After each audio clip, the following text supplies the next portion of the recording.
अगर तुम्हें अपनी मौत की तारीख पहले से पता चल जाए तो क्या तुम उसे रोक पाओगे या वो तारीख तुम्हें खुद ढूंढ लेगी। ये कहानी है एक ऐसी लड़की की जिसने अपनी डायरी में मौत लिखी और वो सच होती गई। ये कहानी है 2009 की दिल्ली के एक छोटे से इलाके में रहने वाली 17 साल की लड़की रिया की।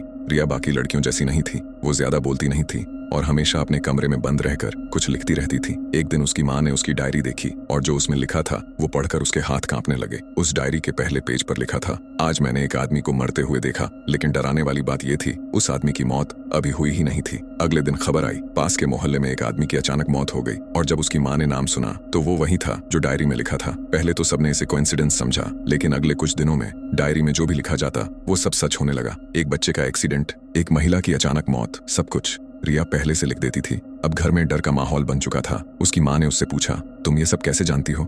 रिया ने सिर्फ एक बात कही, मैं नहीं लिखती, वो खुद लिखवाता है। उस रात उसकी माँ ने पहली बार रिया को सोते हुए देखा, लेकिन उसकी उंगलियां हिल रही थीं और डायरी अपने आप लिख रही थी। अगली सुबह डायरी में एक नया पेज खुला था जिस पर लिखा था, अगली मौत 17 अक्टूबर रात 2:13 बजे। लेकिन इस बार नीचे एक नाम भी लिखा था, रिया। ये देखकर उसकी माँ के होश उड़ गए। उन्होंने उस दिन रिया को अपने पास ही रखा, दरवाजे बंद कर दिए, खिड़कियां लॉक कर दी। रात के 2 बजे वाले थे। घर में पूरी तरह सन्नाटा था। घड़ी की टिक टिक और रिया की सांसों की आवाज। 2:12। रिया अचानक उठ बैठी। उसकी आंखें पूरी काली हो चुकी थीं और उसने धीरे से कहा, वो आ गया। 2:12। कमरे की लाइट अपने आप बंद हो गई और एक परछाई दीवार पर दिखने लगी। उसकी माँ चीखने लगी, लेकिन आवाज बाहर नहीं जा रही थी। अगली सुबह पड़ोसियों ने दरवाजा तोड़ा। अंदर जो देखा वो आज तक कोई नहीं भूल पाया। रिया जमीन पर पड़ी थी और उसके पास वही डायरी खुली हुई थी। आखिरी लाइन में लिखा था, मैंने कहा था इसे कोई नहीं रोक सकता।